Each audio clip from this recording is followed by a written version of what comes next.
Three rolling. विद्यार्थी बंधू आणि भगिनींनो, आपण आज माहितीपटांसाठी संहिता लेखन या विषयाचा अभ्यास करूया. तुम्ही या आधीच्या सेशन्समध्ये वृत्तपत्रीय लेखन, आकाशवाणीसाठी लेखन, दूरचित्रवाणी वाहिनीसाठी विशेषतः वृत्त निर्मितीच्या अंगानं लेखन असे सगळे पैलू समजून घेतले. आज आपण माहितीपटांसाठी संहिता लेखन या विषयाचा अभ्यास करूया. एक गुणात्मक फरक आपण आजपर्यंत लक्षात घेतला की पेपरसाठी बातमी लिहायची असेल तर तिची भाषा लेखी असते.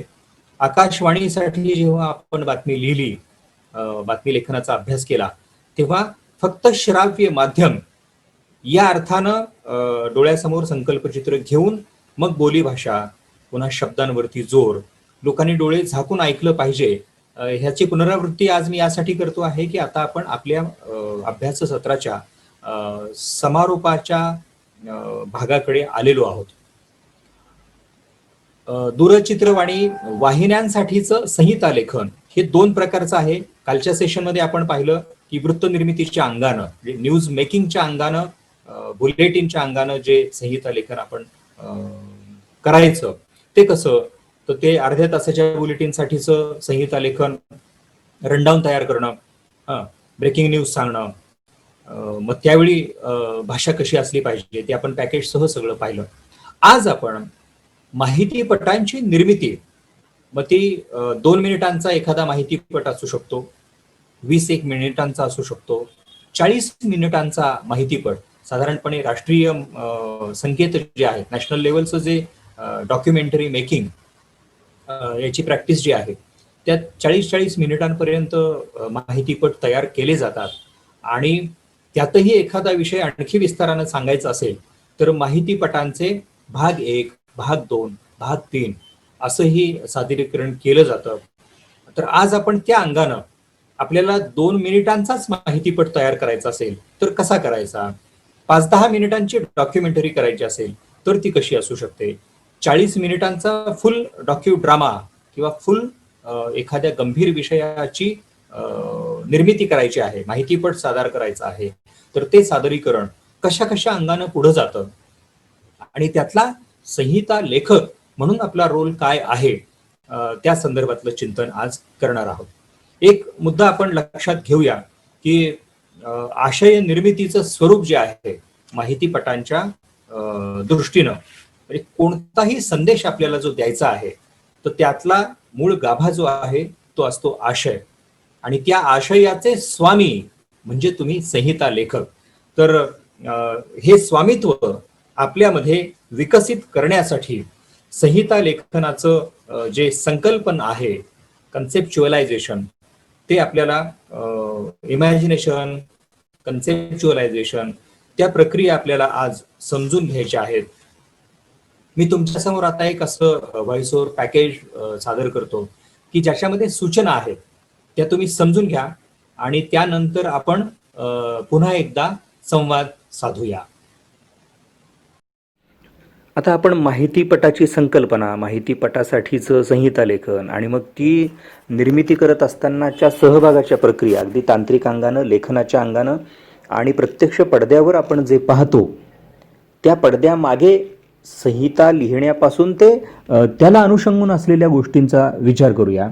की टी व्हीवरून प्रसारित होणाऱ्या बातम्या असो, खेळांचे सामने असो किंवा काही प्रासंगिक कार्यक्रम, हे अपवाद जर वगळले ना तर बहुतेक सगळे कार्यक्रम जे आहेत त्यांच्या संकल्पना किमान 3-3 महिने आधी तयार केल्या जातात. म्हणजे आपण उदाहरण घेऊया की दिवाळी आली आहे, तर दिवाळीनिमित्त काय काय करता येईल, डॉक्युमेंटरीज काही करता येतील का, मग त्या वेगवेगळ्या आर्थिक गटांसाठी करता येतील का, म्हणजे गरिबांसाठीची डॉक्युमेंटरी वेगळी, मध्यमवर्ग, उच्च मध्यमवर्गीयांना आकर्षित करण्यासाठी वेगळी डॉक्युमेंटरी, वेगळा माहितीपट, असं नियोजन असतं. आणि ते का असतं तर त्या टार्गेट ग्रुपला हिट करण्यासाठी, म्हणजे ज्याला आपण व्ह्युअरशिप म्हणतो, ती व्ह्युअरशिप अट्रॅक्ट करण्यासाठी असं नियोजन केलं जातं.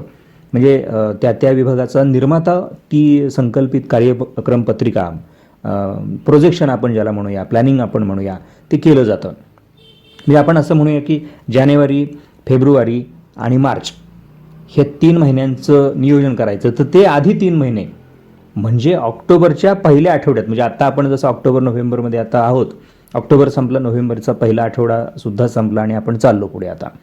तर मग त्या निर्मात्यानं संबंधित चॅनलचे जे कोणी अधिकारी लोक असतील त्यांच्याकडं अवलोकनासाठी किंवा मंजुरीसाठी आपली संकल्पना पाठवायची.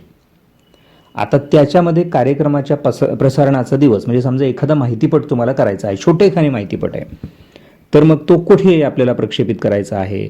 फॉर एक्झाम्पल कान फेस्टिवलमध्ये प्रक्षेपित करायचा आहे, किंवा फिक्की नावाचं एक्झिबिशन जे असतं, किंवा गोव्यात भरणारा चित्रपट महोत्सव असतो, त्याच्यात आपल्याला तो माहितीपट प्रसारित करायचा आहे.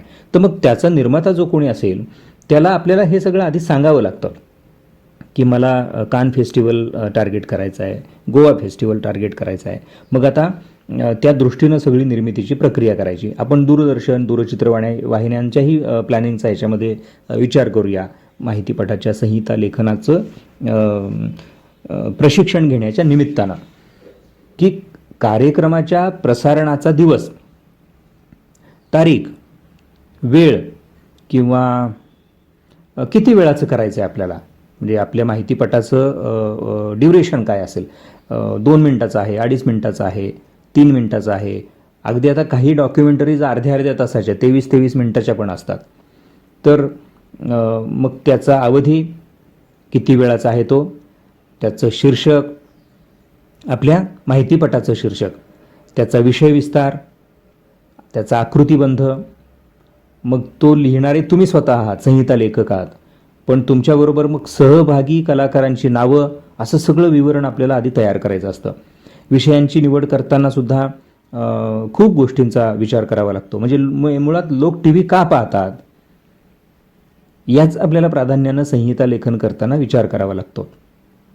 की टी व्हीवरचे कार्यक्रम पाहताना आपण रोजच्या चाकोरीबद्ध जीवनातून थोड्या वेळासाठी का होईना सुटल्याची जाणीव होते. म्हणजे तुम्ही पहा, चित्रपट बघायला लोक का जातात? रिलॅक्स व्हायचे, एंटरटेनमेंट करायची आहे, मनोरंजन करून घ्यायचं आहे. म्हणजे असं साधारणपणे आपल्या भोवतालच्या पेक्षा, म्हणजे आपण जे जगतो आहोत, आपली किरकिर तर रोजच आहे, आपलं कष्ट तर रोजच आहे, पण त्यापेक्षा वेगळ्या जगाचं दर्शन घडावं, काहीतरी नवं शिकायला मिळावं, म्हणजे मग ज्याला आपण विरंगुळा म्हणतो ना, श्रमपरिहार, तो विरंगुळा मिळावा असा मुख्य उद्देश असतो खरं म्हणजे. आणि मग ही करमणूक विनासायास प्राप्त होते, म्हणून ती अधिक जिव्हाळ्याची, हवीशी वाटणारी ठरते. माणूस त्याच्यात रमतो.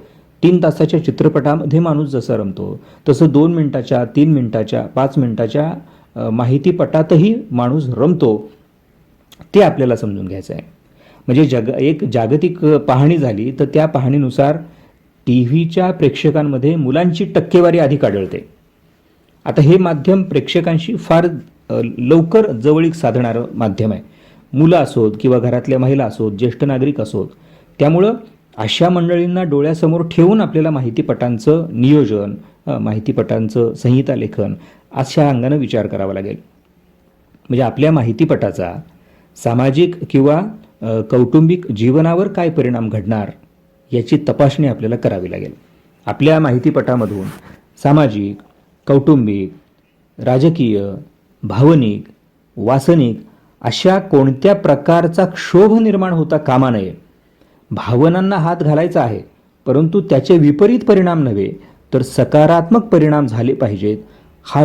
हा अत्यंत महत्त्वाचा धागा आपल्याला संहिता लिहिताना डोळ्यासमोर ठेवावा लागतो. पहा, समाजातल्या वेगवेगळ्या शक्तींचा आपल्याला इथं विचार करावा लागेल. म्हणजे समाजावर कशाचा परिणाम होतो? समाजावर चांगुलपणाचा परिणाम होतो, समाजावर वाईटपणाचा फार लवकर परिणाम होतो. त्याच्यामुळे आपण निर्मिती करत असताना, म्हणजे आपण कुटुंब म्हणून विचार करू, समाज शिक्षण या अर्थानं विचार करू, किंवा कोणाच्या धार्मिक श्रद्धांना आपण आपल्या लेखनातून तडा तर लावत नाही ना, कोणाच्या भावना तर आपण दुखावत नाही ना, असा खूप बारीक बारीक विचार माहितीपटाची संहिता लिहित असताना आपल्याला करावा लागतो. त्या अर्थानं आपण माहिती लेखन ही प्रक्रिया समजून घेऊया. म्हणजे आपण संहिता लेखन करताना आपल्या संहितेचं उद्दिष्ट काय, तिचा आपल्याला नेमका विषय विस्तार कसा करायचा आहे, या सगळ्याचा अभ्यास करावा लागेल. आणि मग चित्रवाणी स्टुडिओमध्ये किंवा बाह्य चित्रण प्रसंगी जे काही सगळं टेक्निकल अवेलेबिलिटी असते, म्हणजे जी काही प्राप्ती असते, जी काही उपलब्धी असते, तेही आपल्याला डोळ्यासमोर ठेवावं लागतं. आणि संहिता लेखन करत असताना याचा अंदाज घेऊन मग आपली 2 मिनिटाची संहिता असेल आणि म्युझिक मारून नेणार आहे, आपली संहिता कमी आणि म्युझिक जास्त, आपली संहिता कमी आणि चित्र जास्त, असे खूप टप्पे असतात संहिता लेखनाचं. असं नाही आहे नुसतं की कुणीतरी लिहिलं आणि त्याच्यावर माहितीपट तयार झाला, असं नाही होत. तुम्हाला असं सांगितलं जातं की तुमच्या हातामध्ये 3 मिनिटांचा वेळ आहे, पण व्हिज्युअल रिच पाहिजे, जबरदस्त व्हिज्युअल पाहिजे, असं प्रोड्युसर सांगतो. मग ते लेखकाला असं सांगितलं जातं की तुम्ही आज फक्त 4च ओळी लिहायच्या आहेत. म्हणजे आपली डॉक्युमेंटरी, आपला माहितीपट जो आहे त्याच्यातले शब्द फक्त 4च ओळींचे आहेत, बाकी सगळं म्युझिक आहे, बाकी सगळं व्हिडिओ आहे आणि ड्रामा आहे, अशा गोष्टी असतात. त्यामुळे संहिता लेखनाचा विचार हा नुसतंच लिहित बसलाय आणि जसं अग्रलेख लिहिला, काय 500 पानाचा 500 शब्दांचा लेख लिहिला, 1000-1500 शब्दांचा लेख लिहिला आणि छापायला सोडून दिला, असं नाही होत. एकात्म विचार करावा लागतो. माहितीपट ही निर्मिती प्रक्रिया अशी आहे की कुठल्या टार्गेट ग्रुपसाठी कशा पद्धतीची निर्मिती, त्याच्यामधलं व्हिज्युअल रिच असेल, म्युझिक रिच असेल, संगीत प्रभावशाली असेल, तर फार शब्दांची गरजच भासत नाही. म्हणजे काही माहितीपट तर हे शब्दांशिवाय असतात. तुम्ही जर आंतरराष्ट्रीय चित्रपट महोत्सव पाहिले तर त्याच्यामध्ये विदाऊट स्क्रिप्ट, ओनली व्हिज्युअल, आणि त्याला काय म्युझिकचा जो काही साज दिलेला असतो, साज चढवलेला असतो तो सगळा. त्यामुळं आपण असं डोळ्यासमोर ठेवूया, विशेषतः चित्रपट माध्यम अभ्यासताना आणि त्यासाठीचं संहिता लेखन शिकताना, की नुसतं सगळं आपल्या शब्दांवर अजिबात नाही आहे, पण त्याच वेळी त्या संगीताला सुद्धा किंवा त्या चित्राला सुद्धा प्रभावशाली करण्यासाठी आपला एखादाच शब्द जबरदस्त ठरू शकतो. म्हणजे जिंदगी के साथ भी, जिंदगी के बाद भी, एवढाच शब्द आहे आणि LICची जाहिरात आहे, पण ह्या एका पंचलाईनवर LICला प्रचंड बिझनेस मिळतो. हे संहिता लेखनाचं सामर्थ्य आहे. त्यामुळं अशी एक ओळ ती अत्यंत मूल्यवान असते आणि ते मूल्य आपल्याला मिळून जातं. म्हणजे लेखन कौशल्य जर आपण विकसित केलं तर आपल्याला ही एक ओळ हजारो रुपये देऊ शकते. त्यामुळे जाहिरातीसाठीची कॉपीरायटिंग हा प्रचंड कौशल्याचा विषय आहे. तसं माहितीपटाचं संहिता लेखन हा सुद्धा तितकाच महत्त्वाचा, तितकाच मूल्यवान विषय आहे, असं आपण समजून घेऊया. मग काय करावं? तर वाक्य छोटी छोटी पाहिजेत, बोलीभाषा पाहिजे आहे, जे काही आपण लिहिणार आहोत, संहिता लेखन करणार आहोत, परंतु ते बोललं जाणार आहे, कुणीतरी ते बोलणार आहे, त्यामुळं त्या बोलणाऱ्याला फार त्याच्या जिभेला कष्ट पडणार नाहीत, अशी सगळी काळजी आपल्याला संहिता लेखन करताना घ्यायची आहे.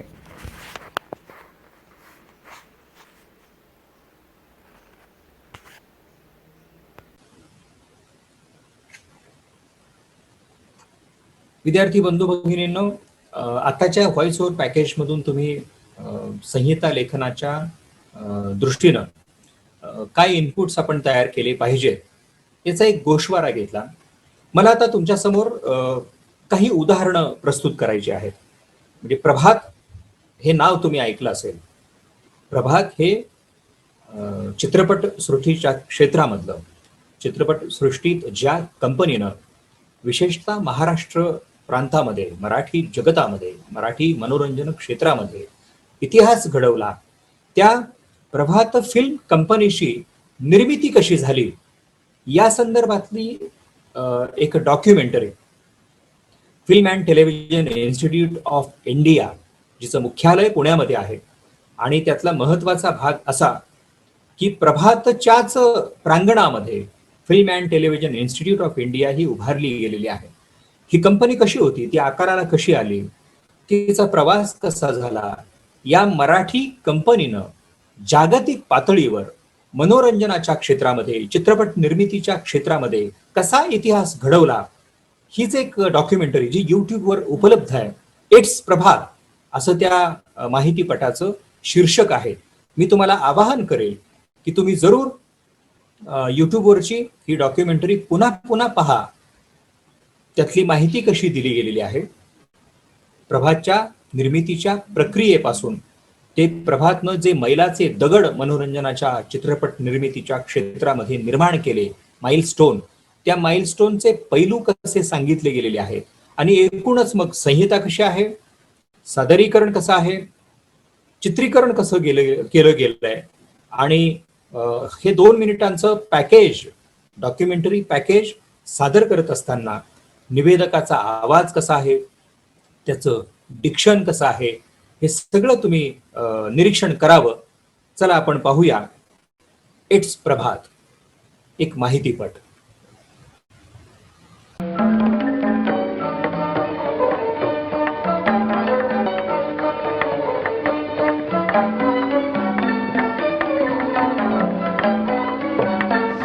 आज बात करेंगे ऐसी ही एक फिल्म कंपनी की जिसकी स्थापना 90 साल पहले कोल्हापुर में हुई थी और जो बाद में पुणे आ गई थी.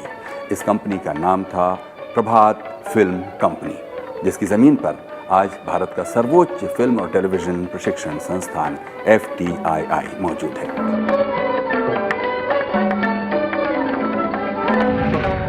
प्रभात जिस तरीके से शुरू हुआ उस टाइम, जो मेरे पिताजी ने कहा है, it was something great achievement. Means किसी ने सोचा नहीं था, ये पांचों लोगों ने, कि ऐसा कुछ हम कर सकते हैं और करेंगे.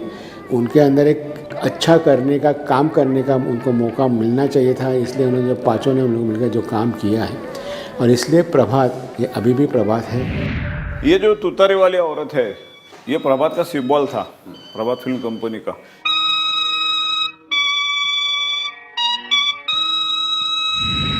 ये कपड़े भी पूरे प्रभात के फिल्मों में यूज हुए हैं. ये घड़ा देखिए, ये पीतल का है, इसको देखिए अंदर से बंद किया है. ये बंद इसलिए किया है कि इतना ही पानी उसमें बैठेगा. एक नॉर्मल आदमी को, बाहर वाले सामान्य आदमी को दिखा है तो उसको मालूम ही नहीं पड़ेगा कि ये क्या है. एक्चुअली ये माइक है जो प्रभात के ज़माने में यूज़ हुए. ये बल्ब देखिए, जो पानी का घड़ा होता है उस साइज़ का एक बल्ब है. ये बहुत ही अभी आर्काइव हो गया है. ये पहले ज़माने में शूटिंग के लिए, लाइट्स के लिए ये इस्तेमाल होते थे. अब तो इसका होल्डर भी नहीं मिलेगा. एक्चुअली ये बल्ब चालू है, देखिए उसका पूरा फिलामेंट सब ठीक इंटैक्ट है. ये मेड इन हॉलैंड है. भारत के फिल्म स्टूडियो सिस्टम्स को याद करते हुए देखिए हमारा खास प्रोग्राम प्रभात फिल्म कंपनी, भारत में सिनेमा का स्वर्णिम अध्याय.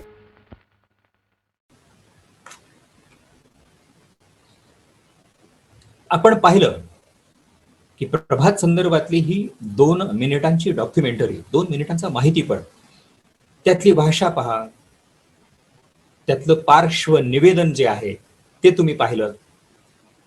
सगळं ब्लॅक व्हाईटचा जो जमाना होता, ती ब्लॅक व्हाईट चित्र तुम्ही आता पाहिली आणि इतिहासानं जशी कूस बदलली मनोरंजनाच्या क्षेत्रामध्ये, त्याचा नेमका चपखल संदेश त्या 2 मिनिटांच्या व्हिडिओमधून दाखवताना निर्मात्यांनी जे आपल्याला सांगण्याचा प्रयत्न केलेला आहे, ते तुम्ही आता पाहिलं कसं कसं निर्माण केलंय. म्हणजे मुळात प्रभात म्हणजे भारतीय चित्रपट सृष्टीच्या इतिहासातलं एक सोनेरी पान. प्रभात म्हटलं की अयोध्येचा राजा, संत तुकाराम, रामशास्त्री, संत एकनाथ, माणूस, शेजारी, अशा अनेक चित्रपटांची शृंखला डोळ्यासमोर येते. हे सगळे चित्रपट जडणघडणीचा, दुर्मिळ असा, आपल्या दृष्टीनं मराठी मनोरंजन क्षेत्र ह्या दृष्टीनं एक ऐवज आहेत, दस्त ऐवज आहेत असं आपण म्हणू शकू. हे चित्रपट घडले कसे, त्याची निर्मितीची प्रक्रिया काय, याच्याबद्दल खरं म्हणजे आता तुम्ही सगळे पुढच्या पिढीचे प्रतिनिधी आहात.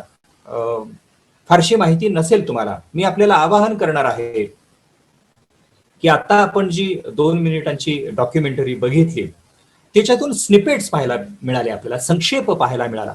पण प्रभातचा इतिहास बोलका करण्याचं काम हे पुण्यामध्ये केलं गेलेलं आहे, फिल्म अँड टेलिव्हिजन इन्स्टिट्यूटमध्ये केलं गेलेलं आहे.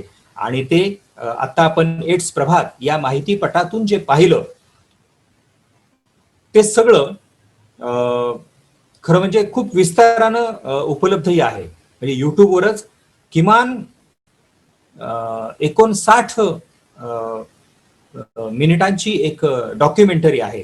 मी आपल्याला अपील करेल की ती डॉक्युमेंटरी पण तुम्ही तुमच्या अभ्यासाचा विषय म्हणून जरूर पहा, कारण त्यातून आपल्याला 2 मिनिटांचा विषय असो किंवा अगदी 1 तासाभराचा विषय असो, निर्मिती ही कशी केली जाऊ शकते व त्या 2 मिनिटांमधले जे शब्द योजन आहे, शब्दांची रचना आहे, ती कशी आहे हे आता आपण त्या डॉक्युमेंटरी मधून पाहिलं.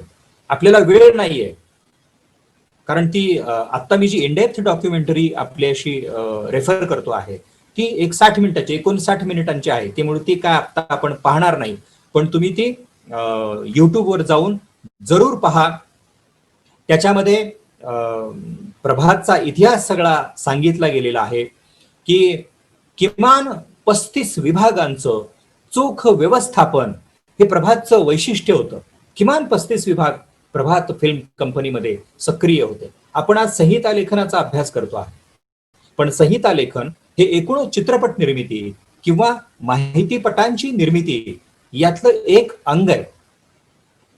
प्रत्यंग जर समजून घ्यायचं झालं, प्रत्येक अंग जर समजून घ्यायचं झालं आपल्याला, तर अगदी प्रभात फिल्म कंपनीचाच एक आपण पायलट प्रोजेक्ट असा अभ्यासासाठी घेऊ शकतो की जो युट्यूबवर उपलब्ध आहे. ती 59 मिनिटांची डॉक्युमेंटरी तुम्ही पहा.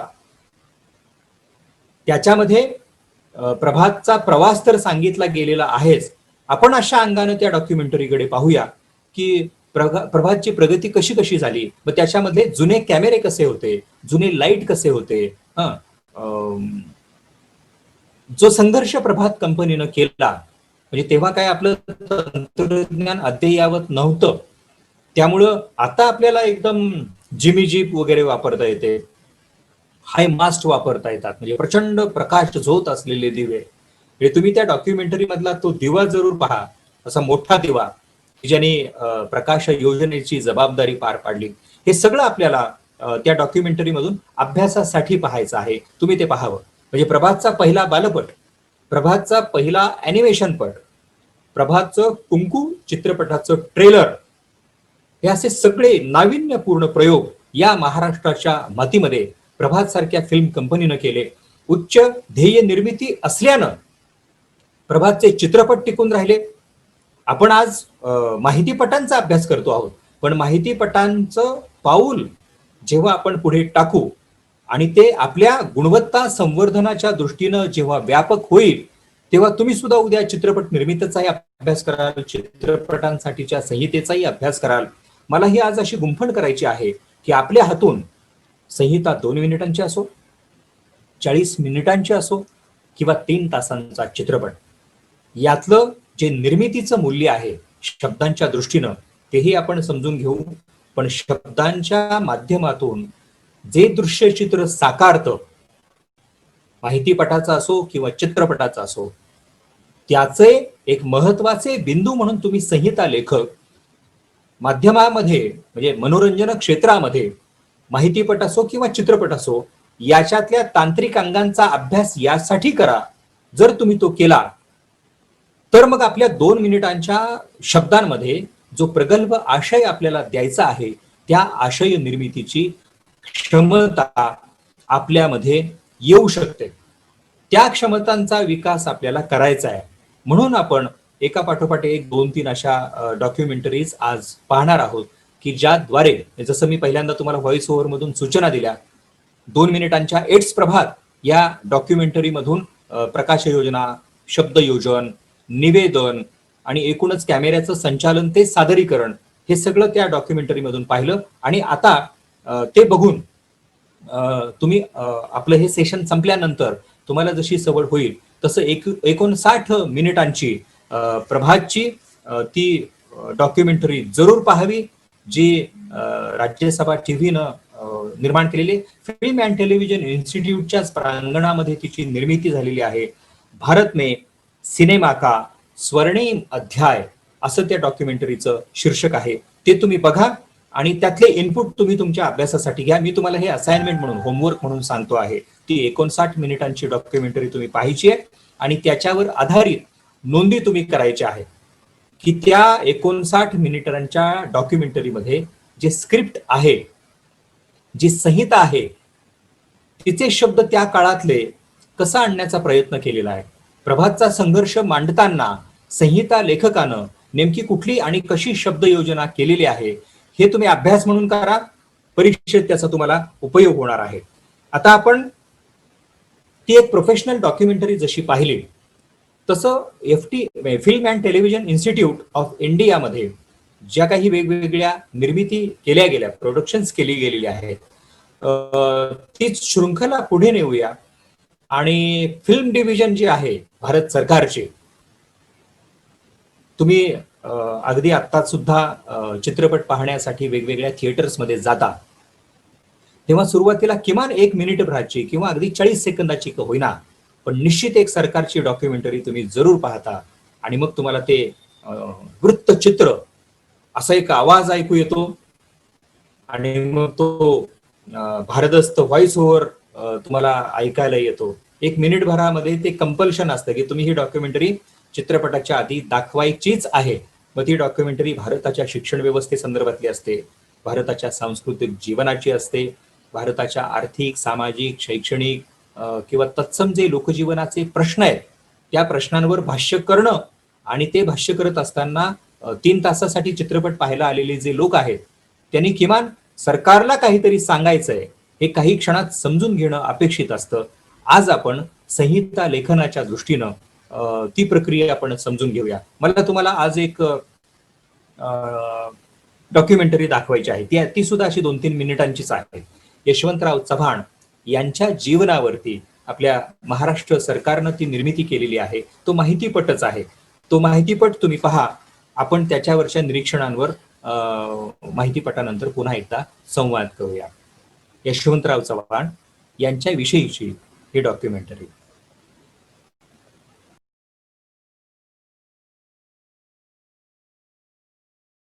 भारताला स्वातंत्र्य मिळालं आणि विकासाच्या कामांना गती मिळाली. पिण्यासाठी पाणी, शेतीसाठी पाणी या राज्याच्या विकासाच्या मूलभूत गरजा होत्या. प्रथम द्विभाषिक राज्याचे आणि त्यानंतर 1 मे 1960 रोजी महाराष्ट्र राज्याचे मुख्यमंत्री होण्याचा मान नामदार यशवंतराव चव्हाण यांना मिळाला. महाराष्ट्र राज्याच्या जलसंपत्तीचा विकास कसा व्हायला पाहिजे याची त्यांच्या मनामध्ये काही स्वप्न होती. ही स्वप्न पूर्ण करण्यासाठी जलसंपदा विकासाचा पाया मजबूत करायला पाहिजे हे त्यांनी अचूकपणे हेरलं होतं. महाराष्ट्राच्या कानाकोपऱ्याच्या भौगोलिक परिस्थितीचा अभ्यास करून धरण बांधणीचं तंत्रज्ञान विकसित करण्यासाठी कुशल अभियंत्यांची गरज भासणार आहे हे सुद्धा त्यांनी ओळखलं होतं. यासाठी नाशिकमध्ये मेरी महाराष्ट्र इंजिनिअरिंग रिसर्च इन्स्टिट्यूट स्थापन करण्याचा शासनानं निर्णय घेतला. या कामाचा शुभारंभ माननीय नामदार यशवंतराव चव्हाण यांच्या शुभ हस्ते 7 जुलै 1959 रोजी झाला. त्यावेळी ते म्हणाले होते, राज्याचा जलसंपदा विकास साधण्यासाठी नाशिक इथून अभियंत्यांची बुद्धिमत्ता काम करेल आणि मंत्रालयातून या कामांचं नियंत्रण होईल. पाण्याचा थेंबन थेंब साठवून तो गरीब शेतकऱ्यांच्या शेतात कसा पोहोचवता येईल आणि महाराष्ट्र सुजलाम सुफलाम कसा होईल हेच विकासाचं ध्येय राहील. उजनी धरणाच्या भूमिपूजनाच्या वेळी माननीय नामदार यशवंतराव चव्हाण यांनी विचार मांडले होते. हे विठ्ठला, तुझी चंद्रभागा तुझ्या अंगणात पंढरपुरात पोहोचण्यापूर्वीच आज आम्ही वारकऱ्यांनी तिला अडवलं आहे. हे विठ्ठला, तू आता या पाण्यात मिसळून या गरीब शेतकऱ्यांच्या शेतात जा आणि त्यांना सुखी आणि समृद्ध कर. आपण सर्वांनी हे मात्र लक्षात ठेवलं पाहिजे की निव्वळ प्रार्थनेनं हे घडणार नाही. त्याकरता आपल्याला कष्टाची गंगा उपसायला लागणार आहे. त्यासाठी जिद्दीनं काम करण्याचा आपण निश्चय करूया. महाराष्ट्र बांधण्याचं हे एक थोरलं आव्हान आपल्या समोर आहे. पाण्यात सामर्थ्य आहे. त्या पाण्याचा उपयोग शेतीसाठी व्हायला पाहिजे. शेतकऱ्याचं जीवन सुखी आणि समृद्ध व्हायला पाहिजे. जय महाराष्ट्र माझा, गरजा महाराष्ट्र माझा. जय जय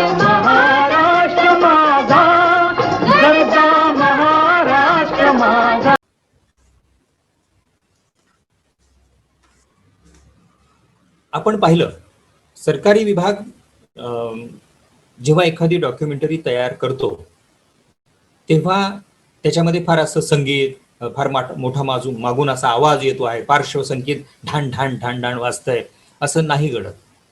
सरकारी पातळ्यांवरची वृत्तनिर्मिती असो किंवा माहितीपट निर्मिती असो, तिच्यामध्ये स्क्रिप्टवर जास्त भर दिला जातो, संहिता लेखनावर जास्त भर दिला जातो.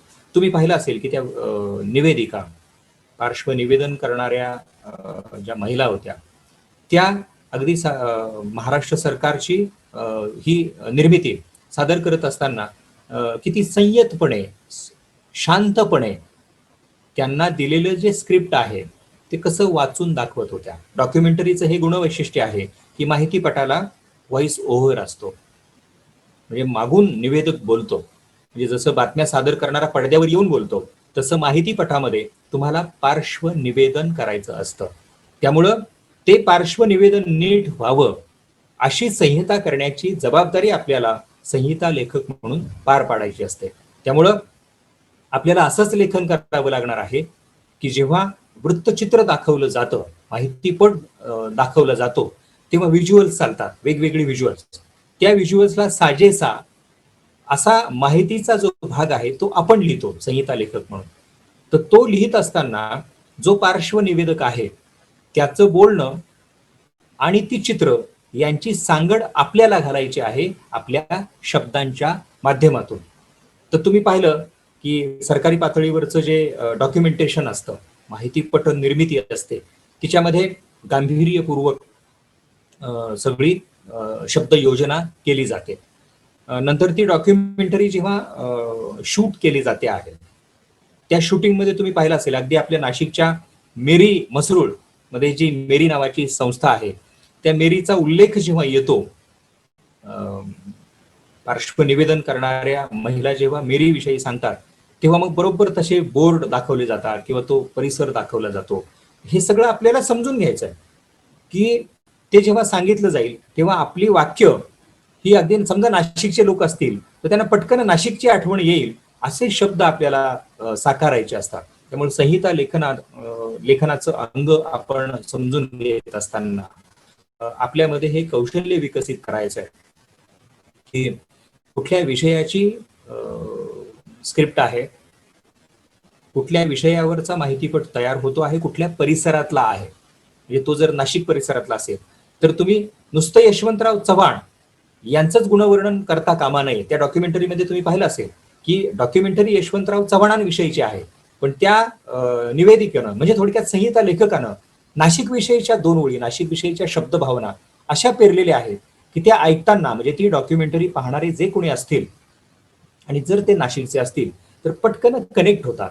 त्यामुळे संहिता लेखकाची ही जबाबदारी आहे की भले आपल्याला 1 मिनिटाचं स्क्रिप्ट लिहायला सांगितलं असलं तरी त्या स्क्रिप्टमध्ये स्थानीय संपर्क, म्हणजे कुठल्या भागात शूटिंग होणार आहे, नंतर कुठल्या विषयाचं होणार आहे, कोणासाठी होणार आहे, अशा सगळ्या टार्गेट ग्रुप्सचा, टार्गेट सेटिंगचा विचार करून शब्दांची रचना करायची असते.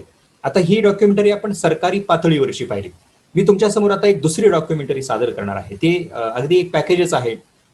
आपल्याच नाशिकमधले दत्ता पाटील, जे मोठे नाटककार आहेत, आणि सचिन शिंदे जे दिग्दर्शक आहेत, कॅमेरा या विषयावरती त्यांची अतिशय चांगली कमांड आहे, त्यांनीच माझ्या संदर्भातली ही डॉक्युमेंटरी केलेली आहे, पॅकेज केलेली आहे तुम्ही असं समजा. एक 2-1 मिनिटांचं ते आहे. मला आवर्जून तुम्हाला ते यासाठी दाखवावं असं वाटतं की त्यातलं शब्दलेखन, संहिता लेखन किती सुंदर आहे. म्हणजे त्यातलं दृश्यचित्र हा विषय तुम्ही बाजूला ठेवा, संहितेच्या अंगानं तुम्ही त्या डॉक्युमेंटरीकडे पहा. तुमचं निरीक्षण झाल्यानंतर मी परत आपल्याशी संवाद साधेन. चैतन्य यात्री असं शीर्षक घेऊन दत्ता पाटील यांनी ती संहिता लिहिली आणि सचिन शिंदे यांनी ते शूटिंग केलं. दोन्ही कलावंत, दोन्ही व्यक्तिमत्व ही आपल्या गावातली आहेत. त्यांची निर्मिती तुम्ही पहा.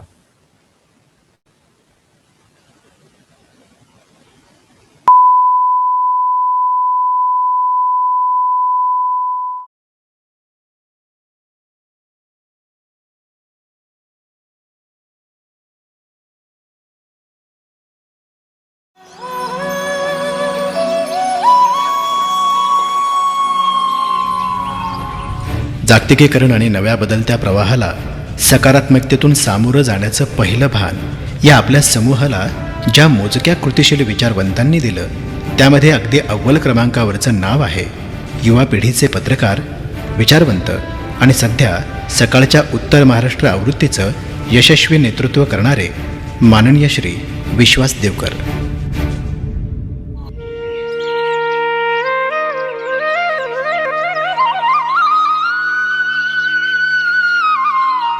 खरं तर नव्या समाजाला सहज कळेल अशी विचार समृद्धी असणाऱ्या कृतिशील विचारवंतांची वाणवा असताना माननीय विश्वास देवकर या तेजस्वी युवा तत्त्ववेत्यानं अगदी अल्पावधीतच आपल्या प्रॅक्टिकल तत्त्वज्ञानाची प्रभावीपणे पखरण करीत साऱ्या गोंधळलेल्या समूहाला दिलासा दिला आहे.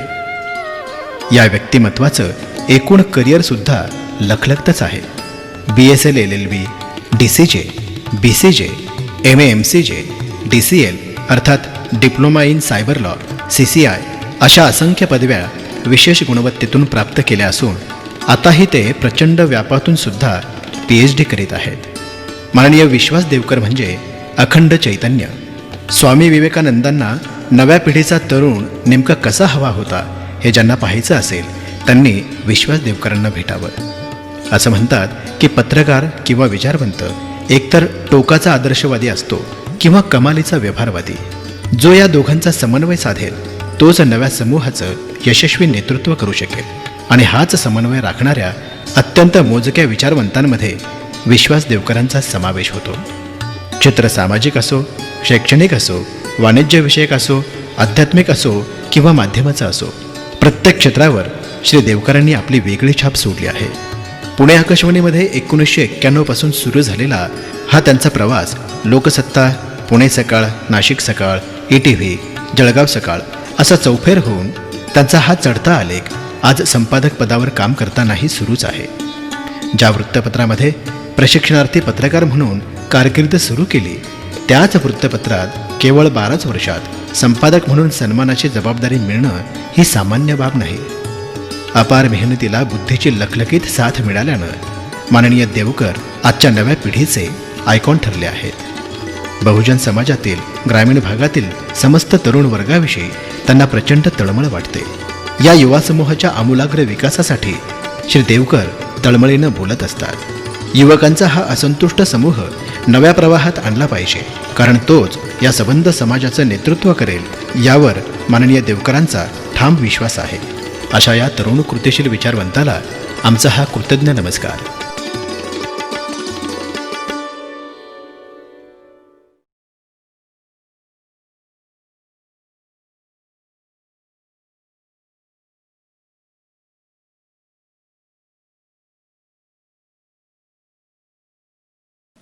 आपण आता ही जी चैतन्य यात्री डॉक्युमेंटरी पाहिली ती आहे माझ्यावरची.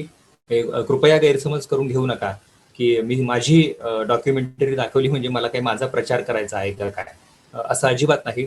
मला दत्ता पाटील आणि सचिन शिंदे यांच्या गुणकौशल्यांविषयीचे गौरवोद्गार तुमच्या समोर काढायचे, कारण दत्ता पाटील हे तुमच्याच महाविद्यालयाचे विद्यार्थी आहेत. त्यांनी Gokhale school of mass communication मध्येच MA MCJ केलं आणि त्याच काळामध्ये ही डॉक्युमेंटरी त्यांनी केलेली आहे जेव्हा मी सकाळचा संपादक होतो. तुम्ही पहा कशी शब्द योजना केलेली आहे. म्हणजे त्यांना इनपुट दिले गेले असते की हे व्यक्तिमत्व, त्याचं शिक्षण, त्याचं प्रशिक्षण, त्याचं करिअर, त्यांचं प्रवास कसा झालेला आहे हे कच्चं टिपण त्यांना दिलं गेलं असेल. पण त्यांना जो शब्दांचा साज चढवला, कच्चा मसुदा आला, कच्ची माहिती आली, त्या सगळ्या कच्च्या माहितीवर आधारित किती जोरकस शब्द योजना आहे. त्यातलं शब्द लालित्य तुम्ही जरूर पहा, शब्दसाज तुम्ही जरूर पहा. आणि तो शब्दसाज व्हॉइस ओव्हरच्या माध्यमातून स्वतः दत्ता पाटील यांनीच कसा सादर केलेला आहे ते तुम्ही पहा. आणि ते तुम्हाला शिकायचं आहे की संहिता कशी असावी याचं दत्ता पाटलांनी अतिशय चांगला वस्तुपाठ तुमच्या समोर त्या डॉक्युमेंटरीच्या माध्यमातून मांडलेला आहे. तुम्ही त्या डॉक्युमेंटरी मधला कॅमेरा पहा की अगदी नखशिकांत शूटिंग ज्याला म्हणता येईल. म्हणजे सचिन शिंदे यांनी तो कॅमेरा पहिल्यांदा पायावरती, नंतर चष्म्यावरती आणि अगदी डोक्यावर जर माशी बसली असेल तर ती माशी उडवताना संबंधित व्यक्तिमत्वानं जो असा हात वर नेलेला आहे ती सुद्धा ऍक्शन कशी टिपली, असं सगळं संमिश्र असतं.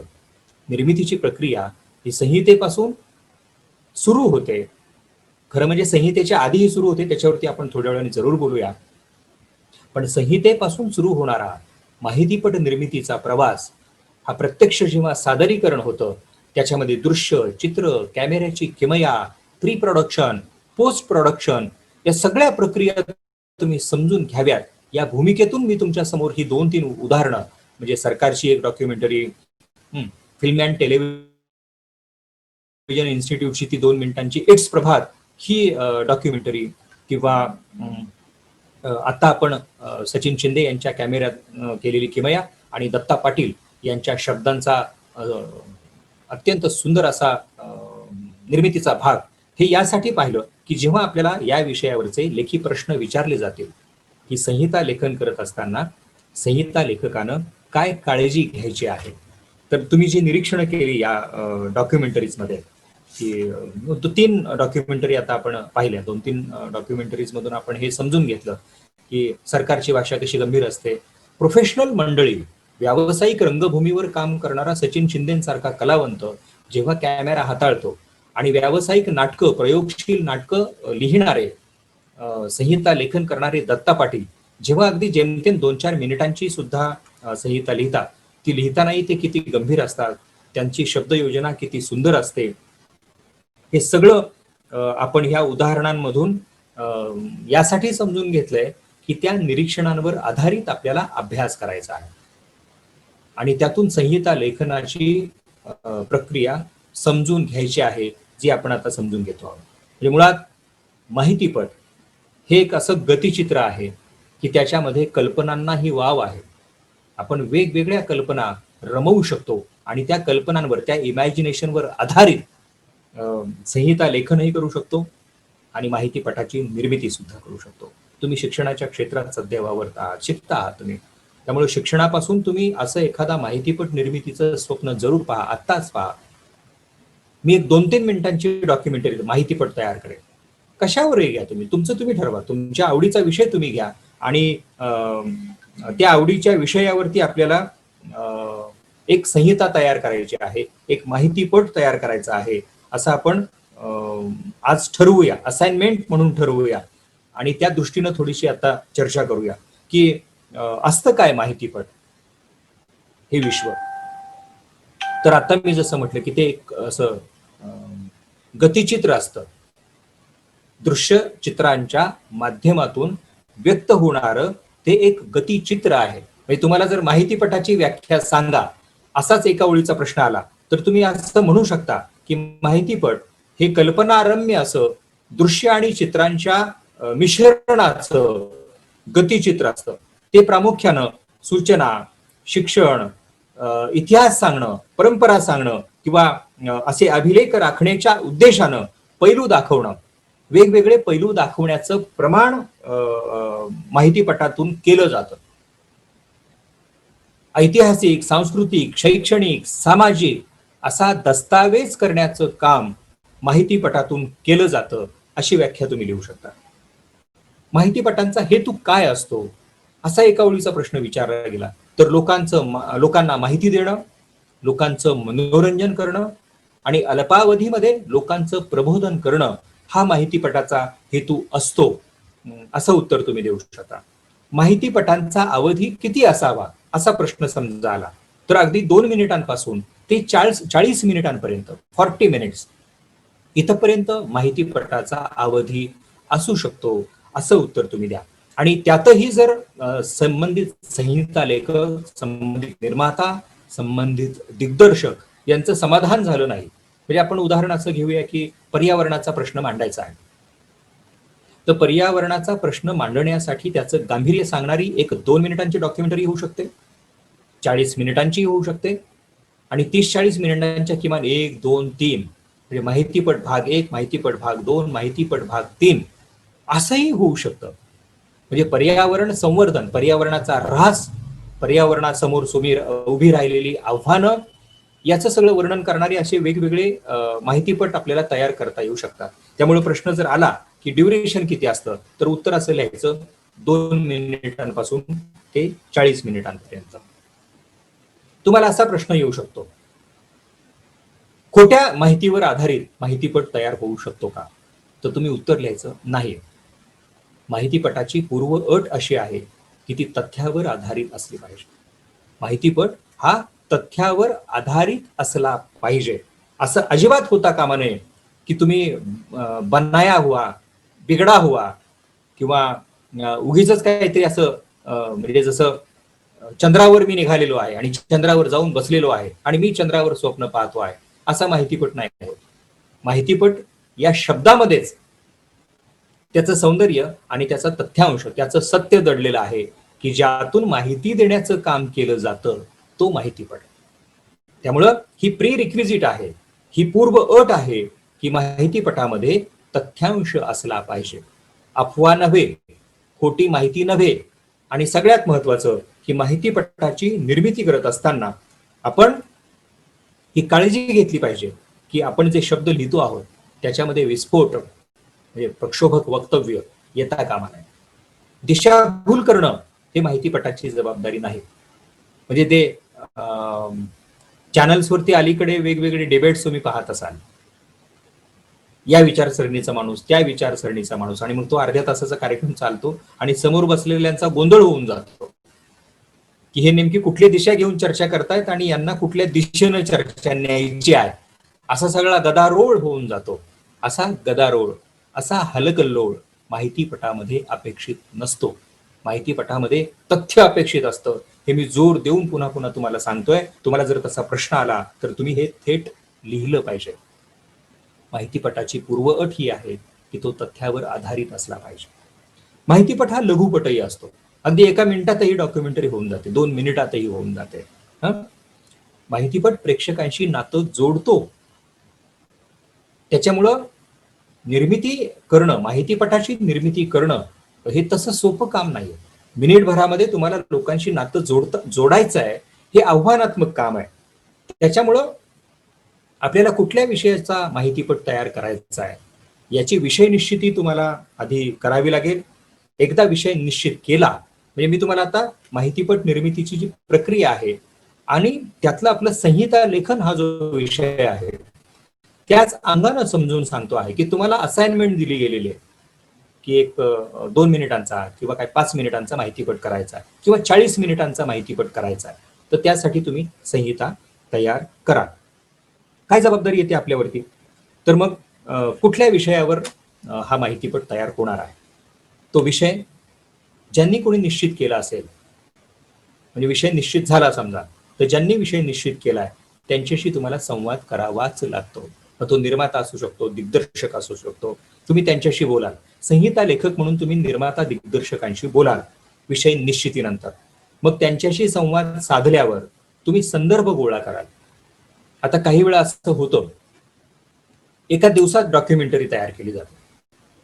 एका दिवसात म्हणजे विषय ठरतो, संबंधित यंत्रणा ज्या असतात, निर्माता, दिग्दर्शक आणि तुम्ही लेखक, संहिता लेखक, एक मीटिंग होते आणि ठरतं की सकाळी काम चालू करायचंय, मला 1 तासात संहिता पाहिजे, 5 मिनिटाची डॉक्युमेंटरी करायची. मग तो संहिता लेखक जो आहे तो चर्चा करतो की तुम्ही शूटिंग कुठे करणार आहात. मग ते सांगतात आम्ही अंजनेरीवर, त्र्यंबकेश्वरला जाऊन अंजनेरीवर शूटिंग करणार आहे. ही माहिती तुम्हाला मिळाल्यावर तुम्ही बरोबर मग ते अंजनीच्या सुता तुला रामाचं वरदान हे गाणं किंवा तत्सम शब्द किंवा अंजनेरी हे गाव जिथं हनुमंतरायाचा जन्म झाला अशी ओळ आणता आणि अंजनेरीचं वर्णन करत. किंवा त्र्यंबकेश्वर मध्ये शूटिंग आहे तर मग त्याचं दंतकथा ज्या आहेत आपल्या इथल्या मायथॉलॉजीनं सांगितलेली माहिती की शंकरानं इथं जटा आपटल्या होत्या अशी वदंत आहे आणि तिथून गंगेचं अवतरण झालं.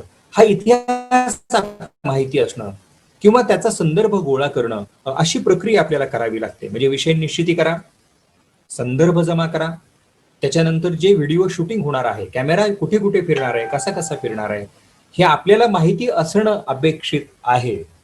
तुम्ही असं म्हणाल की काय संबंध आहे संहिता लेखकाचा कॅमेऱ्याशी, संहिता लेखकाचा स्पॉटशी?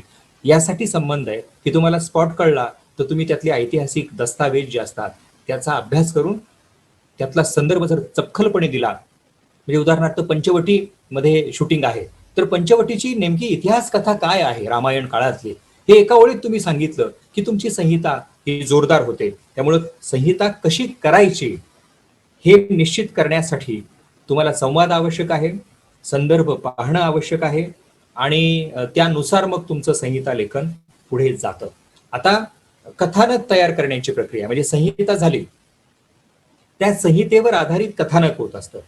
कथानकानंतर संवाद होत असतात, मग संवादानंतर ती डॉक्युमेंटरी होते. म्हणजे अगदी लघुपट असो नाहीतर चित्रपट असो, त्याला मूळ संहिता, संहितेचं कथानक, कथानकाचं पटकथेमध्ये रूपांतर आणि पटकथेमधून चित्रपट, हा प्रवास जो आहे तो जर तुम्ही सुंदर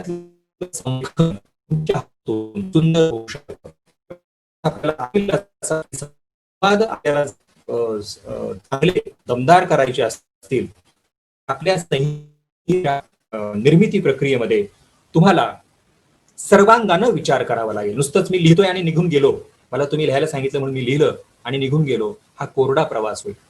त्याच्या ऐवजी जर तुम्ही खरंच हे जे क्षेत्र आहे मनोरंजनाचं क्षेत्र, त्या मनोरंजन क्षेत्रातल्या तंत्र कौशल्यांपासून अगदी कॅमेरा, इफेक्ट, जागा सोडणं, म्हणजे पहा बरं, चित्रपट क्षेत्राचं, लघुपट क्षेत्राचं किंवा माहितीपटाचं, लघुपट, चित्रपट, माहितीपट या सगळ्यांचं जर सामर्थ्य कशात असेल तर शूटिंग जे होतं तर संहिता आणि दृश्यचित्र याच्यामध्ये तुम्हाला काही वेळा असं पॉज दिसतो,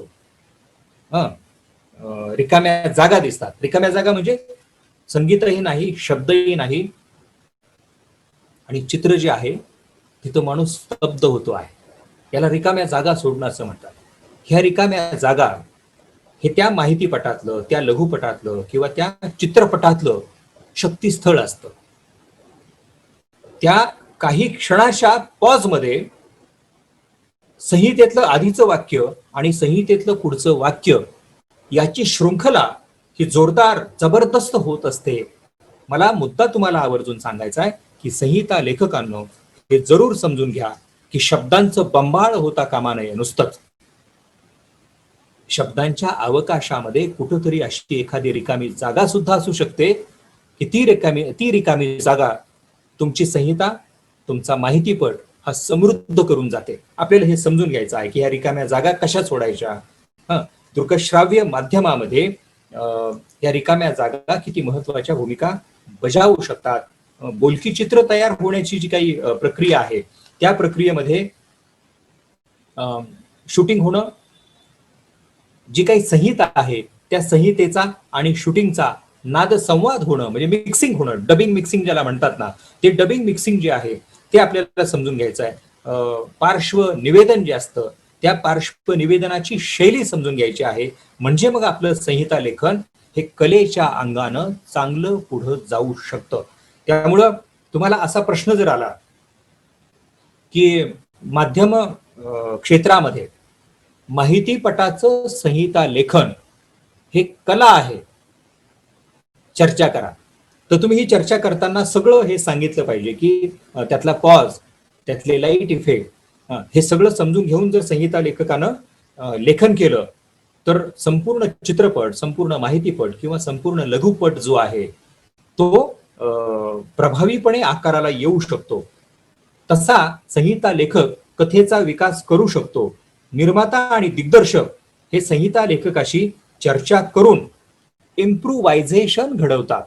म्हणजे कलेच्या अंगानं आपण जेव्हा संहिता लेखनाकडे पाहू तेव्हा काही वेळा दुःखावेगाची मांडणी करायची आहे तेव्हा आपले शब्द कसे असावे, आनंद व्यक्त करायचा आहे, शौर्य व्यक्त करायचं आहे, द्वेष, राग व्यक्त करायचा आहे, लोभ, मोह, मत्सर व्यक्त करायचा आहे, तेव्हा शब्द काय असले पाहिजे. या सगळ्यांची निर्मिती ही कॅमेरा, डायरेक्शन, प्रोडक्शन, इम्प्रोव्हायझेशन अशा अंगानं आपण जर करायला लागलो तर संहिता लेखन होय ही कला आहे, आणि ती कला आम्ही अंगभूत करून आम्ही अंगीकारून चित्रपट निर्मिती, लघुपट निर्मिती किंवा माहितीपट निर्मिती प्रभावी करू शकतो असं भाष्य आपल्याला करता येईल. म्हणजे ज्याला आपण प्री डिझाईन स्क्रिप्टिंग म्हणूया, म्हणजे निर्मिती करायला निघायच्या आधी स्वतः संहिता लेखक, निर्माता, दिग्दर्शक हे बसलेत, संवाद केलाय, किती वेळात आपल्याला शूटिंग करायचं आहे त्याची माहिती निर्मात्यांनी दिली की मग लेखक त्या दृष्टीनं त्याची संहिता तयार करायला घेतो. म्हणजे ड्युरेशन काय आहे, शूटिंगचं ड्युरेशन काय आहे, म्हणजे एकूण निर्मितीचं ड्युरेशन, शूटिंगचं ड्युरेशन आणि त्याच्या गरजा म्हणून तुम्ही आम्हाला तासाभराच्या आत स्क्रिप्ट दिलं पाहिजे, अशी जर सूचना निर्मात्यांकडून आली तर त्या एका तासामध्ये तुमची सगळी कला आणि कौशल्य लेखनाची, तुमच्या लेखनाची सगळी कला आणि कौशल्य पणाला लावून तुम्हाला ती संहिता आकाराला आणायची आहे आणि मग तुमच्या संहितेच्या जोरावर तो लघुपट, तो माहितीपट हा आकाराला येणार असतो.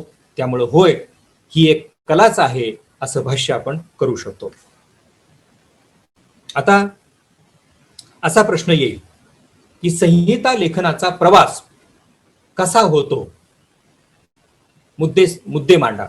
मग त्याच्यामध्ये तुम्ही मगाशी जसं मी उल्लेख केला की संहिता, कुठल्या विषयाची संहिता, कशासाठी संहिता, ज्या विषयाचा माहितीपट होणार आहे तो माहितीपट कोणासाठी होणार आहे, या सगळ्यांचं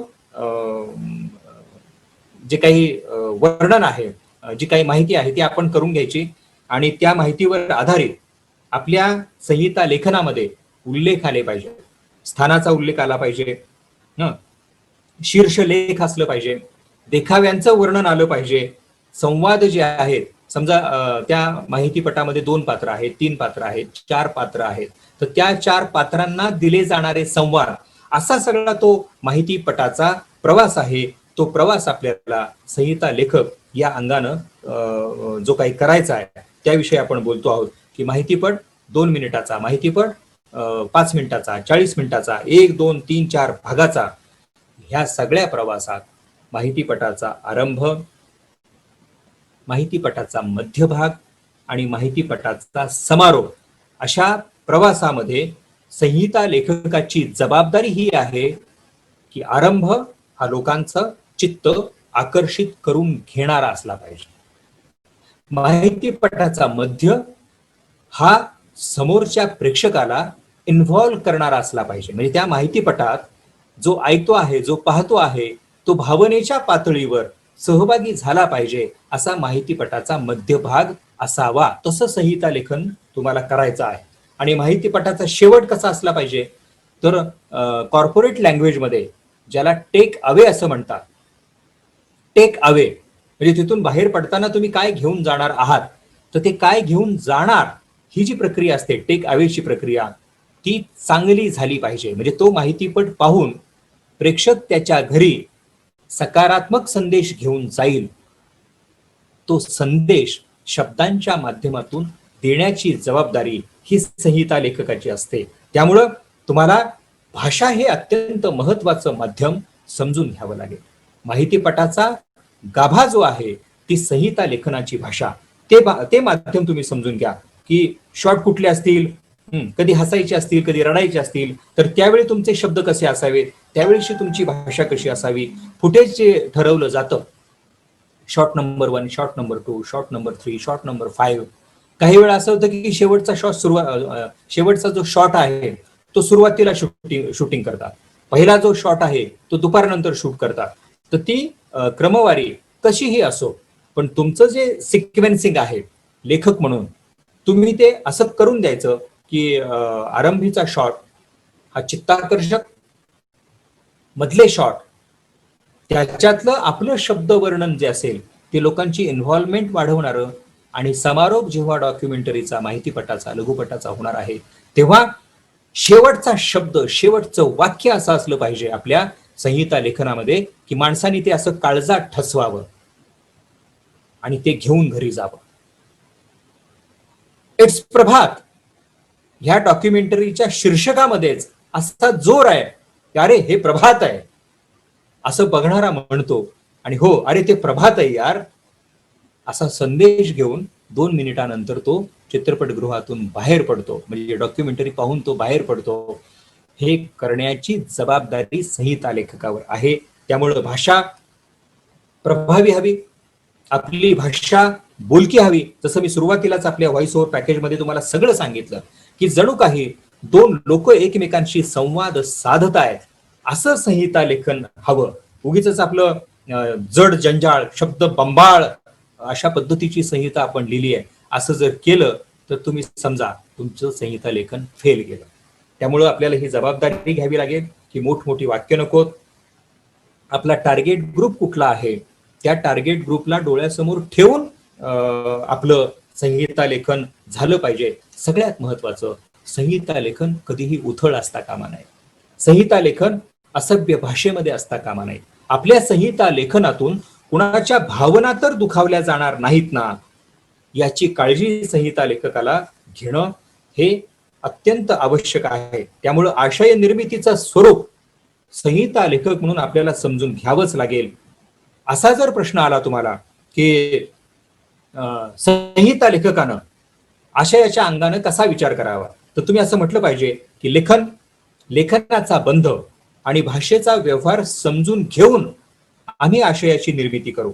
माहितीपटाचा कार्यक्रम जो आहे त्यातल्या उद्घोषणा, त्यातलं निवेदन, हे सगळं डोळ्यासमोर ठेवून आम्ही त्या माहितीपटाचं लेखन करू.